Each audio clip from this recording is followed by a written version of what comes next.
Good morning all of you. फिर से अपना कोचिंग सेंटर में आप लोग का स्वागत है और मैं आप लोगों के लिए एक नया वीडियो लेकर आया हूं और इस वीडियो के माध्यम से एक नया टॉपिक होने वाला है। उस टॉपिक का नाम है आदि ऐतिहासिक काल, यानी कि आदि ऐतिहासिक काल के विषय में आप लोगों को हम बताएंगे, यानी उनके बारे में चर्चा करेंगे।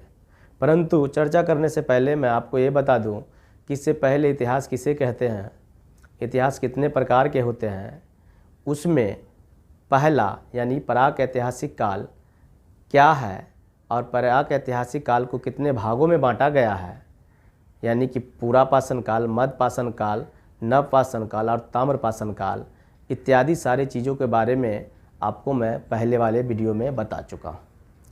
तो प्लीज़ आप लोग से रिक्वेस्ट है कि इतिहास किसे कहते हैं, उस वाले वीडियो में जो डिस्क्रिप्शन है उसमें सभी वीडियो डाल दिया गया है। तो मैं आप लोग से रिक्वेस्ट करता हूं कि आप लोग वहां से जाके देख सकते हैं। जो भाई लोग अगर नहीं देखे होंगे उनसे निवेदन है कि वहां जाके देखिए। तो चलिए चलते हैं, आज का जो टॉपिक लेके आए हैं आदि ऐतिहासिक काल, उनके विषय में जानते हैं। तो चलिए, आदि ऐतिहासिक काल उस काल को कहा जाता है जिसमें पुरातात्विक तो मिले, साथ में लिखित साक्ष्य भी मिले, परंतु लिखित साक्ष्य को पढ़ा नहीं जा सका। तो पूर्ण रूप से कहा जा सकता है कि आदि ऐतिहासिक काल उस काल को कहा जाता है जो पूर्ण रूप से पुरातात्विक स्रोत पर डिपेंड नहीं था, यानी जो साक्ष्य मिला पुरातात्विक चीज़ों पर डिपेंड नहीं था, उसके साथ साथ लिखित स्रोत भी मिला। लिखित स्रोत तो मिला परंतु उसको पढ़ा नहीं जा सका। उसका क्या लिपि है उसका अभी तक कोई वर्णन नहीं हुआ। अभी तक यानी वर्तमान तक भी पता नहीं चल पाया है कि आदि ऐतिहासिक काल में जो लिखित स्रोत मिला उस लिखित स्रोत को पढ़ा गया या नहीं गया। तो कुल मिला के समझ गए हैं इस परिभाषा के अनुसार कि आदि ऐतिहासिक काल में जो कुछ मिला पुरातात्विक स्रोत के साथ साथ लिखित स्रोत, तो लिखित स्रोत को पढ़ा नहीं जा सका। तो इसीलिए नहीं पढ़ने जाने के कारण इस काल को आदि ऐतिहासिक काल के श्रेणी में रख दिया। आप लोग समझ गए कि आदि ऐतिहासिक काल क्या है। तो आदि ऐतिहासिक काल उस काल को कहा जाता है जिसमें पुरातात्विक स्रोत के साथ साथ लिखित स्रोत भी मिले, परंतु उसको पढ़ने में कामयाब नहीं हो सका और अभी यानी वर्तमान तक भी कामयाब नहीं हो सका। इसीलिए इस काल को आदि ऐतिहासिक काल के नाम दिया गया। तो कुल मिला के आप समझ गए होंगे कि आदि ऐतिहासिक काल क्यों नाम पड़ा। तो आदि ऐतिहासिक काल नाम इसलिए पड़ा क्योंकि इस काल में पुरातात्विक स्रोत के साथ साथ लिखित स्रोत मिला, लेकिन मिलने के बाद उनको पढ़ा नहीं जा सका, इसीलिए इनका नाम आदि ऐतिहासिक काल रख दिया गया। अब चलिए अगला पॉइंट पे, आदि ऐतिहासिक काल का विभाजन। आदि ऐतिहासिक काल के विभाजन दो भागों में किया गया। पहला हड़प्पा सभ्यता, जिनको सिंधु सभ्यता या फिर सिंधु सरस्वती सभ्यता के नाम से भी जाना जाता है।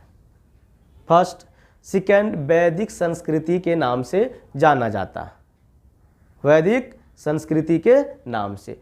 तो इनको भी दो भागों में बांट दिया गया है। कितने भागों में? दो भागों में। किनको? तो आदि ऐतिहासिक काल को दो भागों में बांट दिया गया। पहला हड़प्पा सभ्यता और दूसरा वैदिक संस्कृति। समझ गए?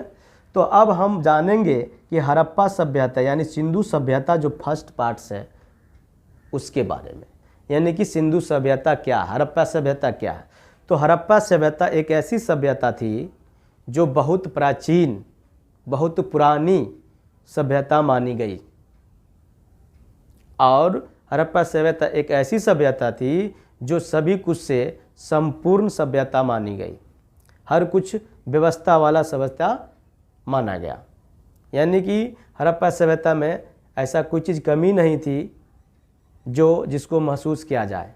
कुल मिलाकर हर कुछ उपलब्ध था हड़प्पा सभ्यता में, यानी मनुष्य पूर्ण रूप से पूरा विकास कर चुका था। अब बताते हैं कि हड़प्पा सभ्यता को किन किन नामों से जाना जाता है। तो हड़प्पा सभ्यता को सिंधु घाटी सभ्यता और सिंधु सरस्वती सभ्यता के नाम से जाना जाता है, जो देख सकते हैं। फिर से एक बार उनके बारे में फिर से पढ़ के बताते हैं। हड़प्पा सभ्यता विश्व की प्राचीन नदी घाटी सभ्यता में से एक प्रमुख सभ्यता थी। यह सिंधु सभ्यता सिंधु सरस्वती सभ्यता के नाम से जानी जाती है।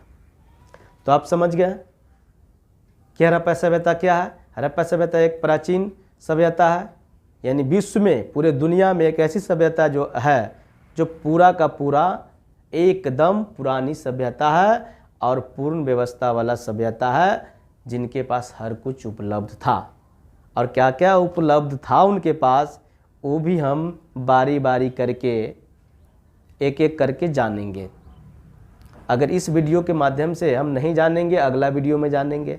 अगला वीडियो में पूर्ण विवरण नहीं हो पाएगा तो फिर से अगला वीडियो में जानेंगे, लेकिन आपको मैं पूर्ण विवरण बताऊंगा हड़प्पा सभ्यता के विषय में। तो अभी हम सिर्फ जान गए कि हड़प्पा सभ्यता क्या है। तो हड़प्पा सभ्यता एक ऐसी सभ्यता है जो प्राचीन सभ्यता है। हड़प्पा सभ्यता के किन किन नामों से जाना गया वो भी हम बता दिए। सिंधु घाटी सभ्यता, हड़प्पा सभ्यता और सिंधु सरस्वती सभ्यता, ये यानी कि इत्यादि नामों से जाना गया उनको। अब आइए हड़प्पा सभ्यता की खोज। हड़प्पा सभ्यता की खोज किसने किया? वो एक सभ्यता थी तो उनको खोज किया, तभी तो हम लोग आप जान रहे हैं वर्तमान में, यानी अतीत की चीज़ों को वर्तमान में जानते हैं, उससे सीखते हैं। तो कोई ना कोई खोज किया। उनका नाम क्या था? तो उनका नाम देखिए, सबसे पहले जो व्यक्ति खोजा उनका नाम था चार्ल्स मैसन। चार्ल्स मैसन ने 1826 ईस्वी में इनको खोजा था। और दूसरा जॉन मार्शल ने हड़प्पा सभ्यता को 1924 ईस्वी में खोजा था। और हम आप लोग को बता दें कि इतिहासकार ने अलग अलग तरीके से खोज की। अलग अलग तरीके का मतलब ऐसा होता है कि उन लोगों का मत जो है एक जैसा नहीं रहा। कोई बोला इस ईस्वी में हड़प्पा सभ्यता का उद्भव हुआ, कोई बोला उस ईस्वी में हुआ। अलग अलग ईस्वी का अपना अपना उदाहरण देकर रखा। अब यहाँ देख सकते हैं कि 1826 में या कहाँ 1924 में, देख रहे हैं ना, ये 1826 और ये 1924, ये दोनों अलग अलग चीज़ है। किसको मानेंगे? अगर पूछ दे हड़प्पा सभ्यता की खोज किसने किया, कौन सी ईस्वी में, किसको लिखेंगे दोनों में से? किसी को लिखेंगे? किसने किया? कैसे लिखेंगे? ये किया कि वो किया? अगर सीधा सवाल अगर पूछ दे हड़प्पा सभ्यता की खोज किसने किया, तो दोनों में से एक लिख सकते हैं, उत्तर सही हो जाएगा। लेकिन अगर यहाँ पर अगर क्वेश्चन रख दिया कि हड़प्पा सभ्यता की खोज 1924 ईस्वी में कौन किया, तब यहाँ नाम आएगा जॉन मार्शल का। अब फिर उसी का उल्टा पूछ दे जॉन मार्शल ने हड़प्पा सभ्यता की खोज कब की थी, तब ये 1826 नहीं बल्कि 1924 में। क्वेश्चन इस प्रकार से पूछेगा और इसी प्रकार से आएगा। अब रही अगला बात कि सबसे पुरानी सभ्यता। तो सबसे पुरानी सभ्यता पूरे दुनिया में 3 सभ्यता ही था। हड़प्पा सभ्यता, मेसोपोटामिया सभ्यता, नील नदी घाटी सभ्यता, यानी 3 ठो सभ्यता था, जिसमें से सबसे अच्छा और संपूर्ण व्यवस्था वाला सभ्यता हड़प्पा सभ्यता था, जो उनके पास था, इन दोनों के पास नहीं था।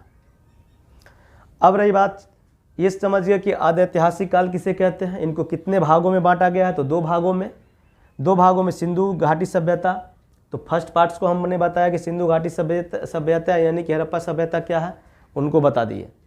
चलिए, उनके साथ साथ यही बता दिए कि हड़प्पा सभ्यता को भाई किसने खोज दिया, किसने खोज के निकाल के लाया, उसके बारे में बता दिया। उसके बाद बता दिए कि सबसे पुरानी सभ्यता इस पृथ्वी पर कितनी सभ्यता थी, तो भाई 3 सभ्यता, जो कि 3 सभ्यता के बारे में बता दिए। हड़प्पा सभ्यता, मेसोपोटामिया सभ्यता, नील नदी घाटी सभ्यता, 3 सभ्यता है। चलिए, इत्यादि सारी चीज़ों के बारे में आपने जान गया। अब चलिए चलते हैं कि हड़प्पा सभ्यता का समय, हड़प्पा सभ्यता का समय यानी उसका उम्र कब से कब तक था, यानी उम्र कितना था। उम्र ही कहिए, एज कहिए, जैसे हम लोग का उम्र होता है ना, भाई आज जीवित है कल मर जाएंगे, इस बीच का जो उम्र होगा निकलेगा कि भाई इतने दिनों से इतने दिनों तक ये जिंदा रहा।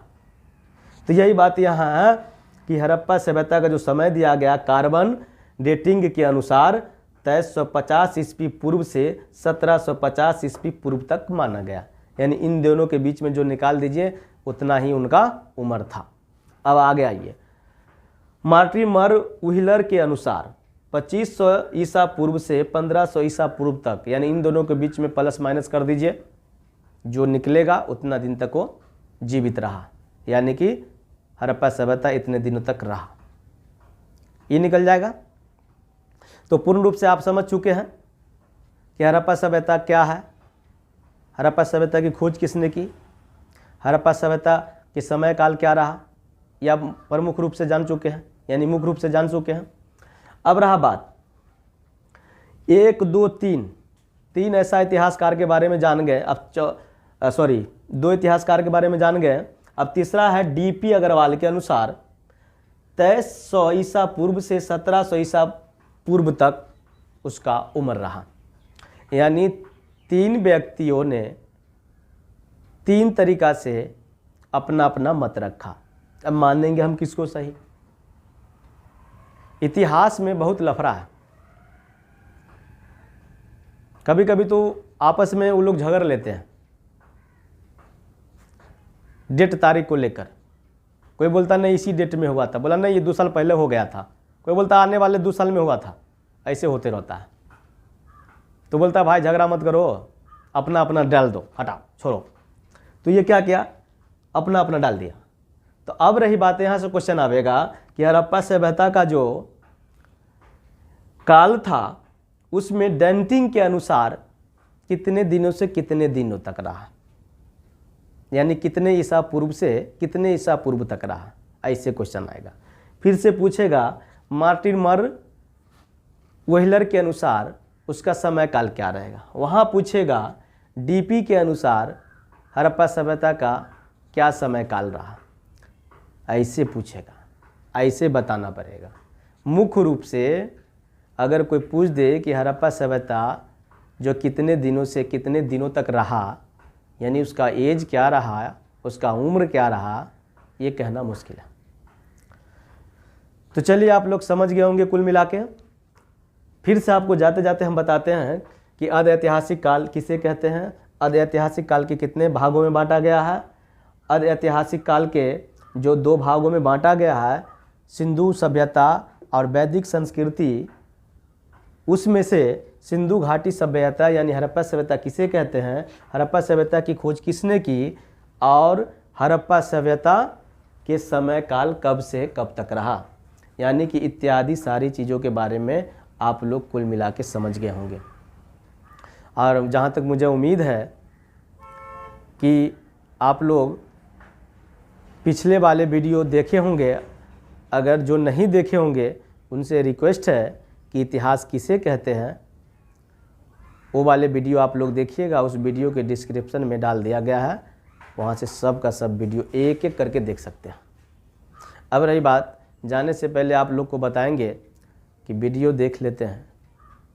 आप लोगों के लिए मैं नया चेहरा हूँ यूट्यूब पर, तो प्लीज़ रिक्वेस्ट आप लोग से यही है कि कमेंट कीजिए, थोड़ा लाइक भी कर दीजिए और सब्सक्राइब भी कर दीजिए। प्लीज़ आप लोग से विनम्र विनती है।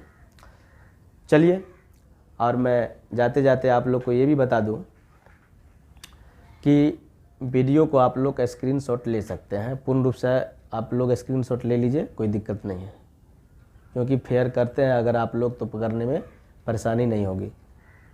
चलिए, उम्मीद है कि आप लोग स्क्रीनशॉट ले लिए होंगे। और मैं जाते जाते आप लोग को गुड मॉर्निंग, नमस्कार, थैंक यू, धन्यवाद, जय हिंद।